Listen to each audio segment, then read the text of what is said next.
And good morning, Hoosier fans, and welcome to a victorious edition of Hoosier Morning After. This is Hoosier Morning After Maryland. Your Indiana Hoosiers go on to beat the Maryland Turtles, 63-55 in yet again, this is the epic saga that this Indiana team and Indiana program has decided to start writing and working over the classic novel, The Tale of Two Halves. Yet again, Hoosiers come out seemingly excited at first. I was. I'm a person that, from a few games that we've seen this year, we learn a lot about how they're going to play and who's going to get hot by the first play of the game. And in this one, I got excited because there was some fantastic two-man playing going on between Trace and Trey, kind of looping around Trey, trying to find the driving, and then just kind of doing that little dump-off pass to Trace. Then it wasn't there, so he gave it back, looped around the other side, wasn't there. Very good patience with that, but still being able to get it to Trace like it needs to get to. But a good play back and forth between those two guys that I really enjoyed to see, and then ended with a nice drive and layup by Trey. And that got me excited again, one, to see those guys play off each other so well, and just shows how good of a creator Trey can be. But then that was kind of it for the first half. Just tough shooting on both sides. Obviously, both teams struggled with that. Race kind of took over for the most part on offense. Had a very good first half. Looked like he might even get a double-double in the first half. Really looked like the only player out there that was willing to fight for the game and came ready to play. Trace was doing that one slump that he always does. He's got a mental game that he is fighting this year and struggling with. He knows all too well that he is the best player on this team and that other teams are going to be gunning for him, that other teams are going to be coming over to double him. And I think that plays in his head too much, that too often we see him go up for a layup looking to get fouled. I mean, even the announcers caught on to that, and they don't watch them obviously as much as we do, but they caught on to that at some point in the first half, that Trace will often go up, not finishing strong enough, just expecting to get the call. And the refs in this game swallowed their whistles. Other games where we might have gotten a lot more foul calls or whatever for bumps and grinds, they let them bump it out underneath the basket. So there weren't a lot of whistles for those types of plays that Trace has gotten in other games. And that's not going to be the case every time, and he can't rely on that. He's got to be willing to go strong and find his shot another way, whether that is being a little bit more patient with it or just going up better with it and finishing stronger through it. And he turned that switch on in the second half, as we know, because of the stats. But biggest, obviously, scariest point of the game is when Armand goes out at about the 7-minute mark. I think he just finished with about 7 minutes. So let me check that. So that would obviously mark when he got injured. 7 minutes he played. So he went out at the 7-minute mark. And I got scared then. I mean, I thought that'd be the game. We kept hunking up shots from three. Some good open looks. A few of those were very, very open looks. And they just don't go down. I still cannot fathom that these guys cannot get those shots to go down. Ending the first half 0 for 9 from three. I think we were 0 for 11 by the time we finally hit our first 3-point shot. If we hit just two of those, and it would be a tie. It would have been a tie game going into halftime. And still just amazing that this team was only down by 6. Because again, if you turn off the scoreboard, I would have thought we were down by 15 going into half. Obviously, I've got a little microscopic focused lens on IU, and I'm going to see every mistake, and it's always tougher to see when the defense is getting stops and to fathom what the other team is doing, but you just see their baskets going in when you're in those situations and you don't see yours going in, and that looks scary. But our defense was able to hold them and did a great job of keeping us in that game. And again, it's going to be frustrating. I'm going to gain a lot of new grays in this beard, and it's going to be how this team is going to win, is by the defense keeping us in it. And hopefully we can get the guys to fight back in the second half and have a game like we had last night. Last year's team, I don't know that they come back. Last year's team did not face adversity like this very well. They did not handle it very well. This year's team is doing a lot better with that. And I did get very nervous towards the end of the game, but there was kind of a few sequences that really helped to stretch it out and put it away. Jerome Hunter got a lot more play. He played at the 3, and he played hard this game. And we knew that he would need to improve on defense. That's the one criticism we would always say.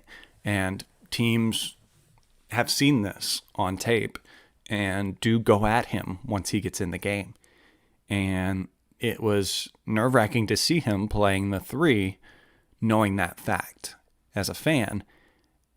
Been wanting to see it, obviously, but a little nervous about it. And people were criticized the fouls that he got there, those 2 3-point shots, and then the one a little bit later. But I take those as more of Hunter hustling on defense, showing that he's trying that extra mile. There were a couple games where he just wouldn't close out on his guy. He kind of gave up once his guy got it, and if he was 5 feet or more away from his guy, when he saw the ball going to him, he just kind of would give up. There's even one instance where Trey was even farther than Jerome Hunter was in a previous game, and he closed out on Hunter's guy better than Hunter did. So it's just, I take that as hustle. I'll take it as a positive. It stinks. You never want to score or foul a guy on a 3-point shot. Did Wiggins flop a little bit? Maybe. But, hey, so did Yogi. So did other IU players when we used to shoot the 3 like crazy. So, it's part of the game. Aggravating, but part of the game. What was great about it was that 3 very bad fouls, very bad plays by him on defense. 2 of those 3, he went back down the other end and nailed a 3-pointer. So it kind of made up for it. And it was in the second half around the 10-minute mark when he fouled Wiggins, and Wiggins hits 2 of his 3 free throws, which honestly is kind of a good trade-off. I mean, I don't think that Jerome Hunter obviously didn't affect his shot, so had he not fouled him, it wouldn't have been going in anyways. But anyways, that put up Maryland 43-42. Jerome Hunter goes down the other side, makes a 3-pointer, and puts us up by 2. Then that following play, not some 15 seconds later, is when Trace gets that wonderful steal and takes it all the way himself and dunks it to put Indiana up by 4. Now, again, if that doesn't happen, if Trace doesn't get that steal, or if Jerome doesn't make that 3-pointer and that goes the other way, that was a chance for Maryland to stretch their lead from 43 to 42 to even up possibly 5 or so. But instead, it's almost the flip side, and Indiana is up by 4. So that's a good little segment right there, and something that really kind of turned things around. There's some great stats that a few of the guys were looking at and posting on Twitter, and in the first half, Indiana's points per possession was like a 0.67, like very low, very bad points per possession. And we had a great stretch in the second half, about 6 minutes and 31 seconds. Nick Baumgart tweeted this, and he said the offense scored 2.4 per possession. That's amazing. That's excellent. It helped us overcome a 9-point deficit. We were down 32 to 23 with 16 left in the second half. IU scored on 10 consecutive possessions to take that 47 to 43 lead. That's after that dunk that I just talked about. So it's unfathomable with this team. What is it? And even coach in this post game, he was asked the question, what do you do? What is it that gets Trace to turn on that light, that gets Trace to flip that switch and get going? Even coach doesn't know, and we don't know either. And let's get the best scientists on that. We've got the COVID vaccine figured out. Can we get those guys on what gets Trace going? Because I don't know what clicks it on for that kid. And if we can click it on sooner, and really too, I think this game would have been very different had we had Armand in there a lot longer. I mean, they showed a stat in the game where the last 5 games he is shooting the three fantastically, like the best on the team. I think it was like 60% or something like that. I mean, don't quote me on it, but I think it was pretty high like that.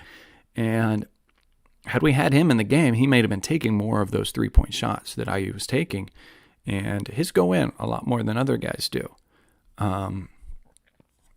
And so had he been in there, I think it would have been a very different game. He would have handled dribbling a little bit better, getting the ball in, and just, I think that deficit at half wouldn't have been as, no, I can't even say severe, because again, we feel like it was severe, but it was only down. We were only down 6. But had he been in there, he would have maybe hit 2 or 3 of those missed threes, and that's a tie game or IU with the lead going into half. So he's an integral part. And Archie Miller saying it was definitely a ankle strain or twisted ankle that they're still evaluating, and that he may be out for the next 2 games, which is not good. We need him Thursday. We play a Wisconsin team that is very old, very mature, and shoots the three very well. And we will miss his shooting and, importantly, his defense as well, very much in that game. But looking at the stats of this game, it's the tale of 2 halves. First half, field goal percentage for IU is 0% obviously from 3, and 75% 3 of 4 from free throw. And again, that shows how they let them play. And if you go back and watch, you see Trace missing a lot of those close shots, and he's got that little sting of that he thinks he's going to get fouled. And obviously only 4 free throw shots in that half shows that they weren't blowing that whistle and they weren't going to give it to him. So he needed to toughen up and get in there. And he did. Second half, much better stats, closer to IU's norm.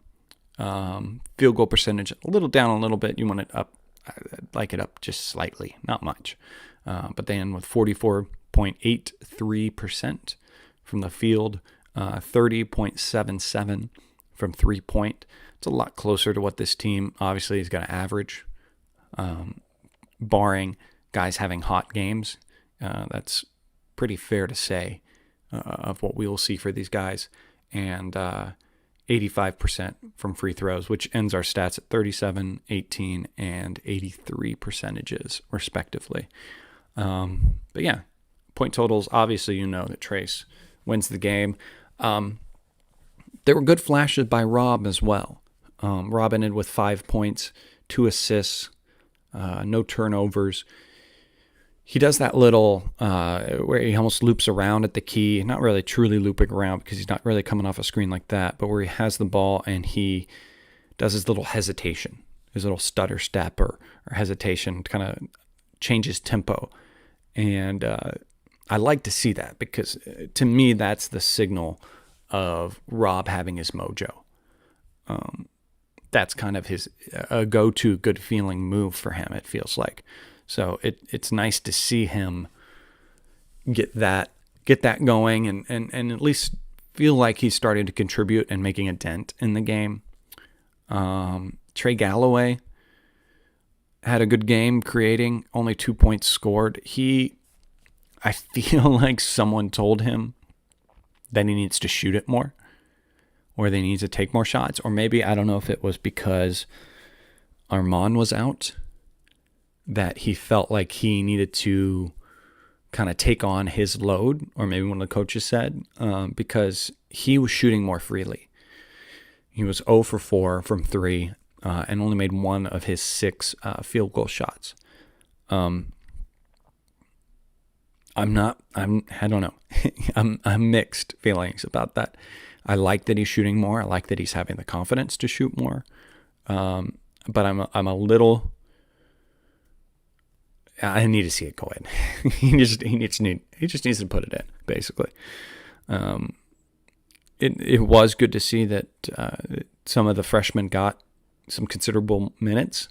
There was quite a time there where we actually had 3 freshmen in with Jordan, Leal, and Trey. Was a little scared for how long they played in there together, but they did okay. They weathered things. IU didn't blow necessarily a lead while they were in. Didn't really let Maryland take off with it. But that was for a good bit of minutes at the end of the first half.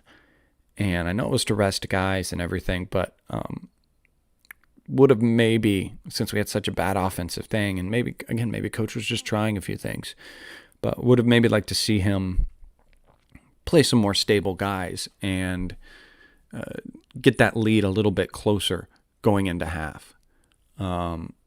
So, yeah. Lander only had 2 minutes. Again, with 1 turnover, his stats look real bad, but he was trying in the game. He had that fantastic quick pass that he got, was passed out from Trace Jackson, almost a jump, real quick pass. Hot potato over to Rob for an open 3 in the corner that Rob missed. Obviously, that was in the first half. But I like the move. I like the vision. I do like the vision that he has of the game. I still just think there's that moment that the game needs to click over for him somehow, and I don't know. It needs to be more minutes. It needs to be maybe some plays run for him. They can try to get to the rim, have a little pull up. We just need to have some. We need to have some confidence building plays for a few different guys out there. Anthony Leal played 12 minutes, did really well. I thought missed the 1-3 opportunity he got, but hey, I'm happy they gave him an opportunity to shoot it. Once those start going in, and he feels a little bit better, then I like that. He had a steal too, so he was very active. That was a fantastic steal, by the way, too. His player was posting him up. I think, obviously, us IU fans and some of us, the crazier ones that watch a lot of the recruiting videos and everything, weren't as concerned as others maybe, or Maryland thought that they could have their player post up against Anthony Leal and have an easy basket. Let's post up the freshman. He won't be able to defend it, kind of thing. But any of us that watched some of his high school stuff, he was one of the bigger guys on his high school team, and he had to play kind of the 5 often, or the 4, kind of a bigger guy, and so he's used to posting up, and that was great post defense by him to get that steal, get that hand in there, get that arm out there, and not foul too. It was fantastic. Assists 10, turnovers 10, so 1 for 1 in that. Not terrible. Again, the eye test, from what I can remember, turnovers didn't feel like a problem. We stayed under that 12 to 10 mark that Archie wants to kind of stay into. One thing I did want to mention that I don't know if you heard during this telecast, but the announcer said, and I quote similar, something like this: it's like IU has to be down a certain amount to get going offensively. And it's scary how true that actually is. We look like we're struggling and we get down by a certain amount, and then we either fold or we get going and we get on a run. And that's what happened in this game. And just great to see the guys fight back. Great to see us close it out. I was nervous about it. Going in at halftime, I wasn't planning to have a beer last night. At halftime, I had to have a beer. It was frustrating me. And towards the end of the game, it was looking good. Again, everything was clicking a little bit better. Trace Jackson Davis flicked his switch on, whatever that is and however that happens. But hey, an IU win, a win that we needed to get, a win that we should have gotten. So now we need to go steal one on the road at some point.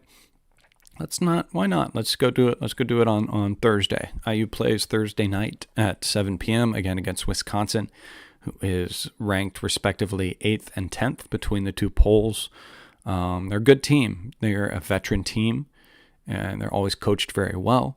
So it's going to be a game where we're going to have to fight. We're going to have to stay strong on defense, stay disciplined, and watch those drives.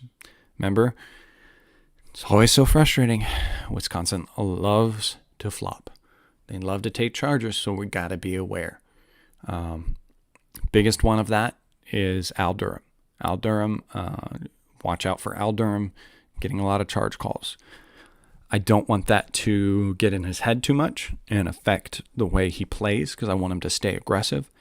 But it is something that he needs to be aware of and he needs to look out for, because this team will do that. They'll look to do that. That is something obviously that they drill and practice. Something that's part of the identity of this team is getting in the lane and setting their feet and drawing those charges. So probably another beer will be coming out.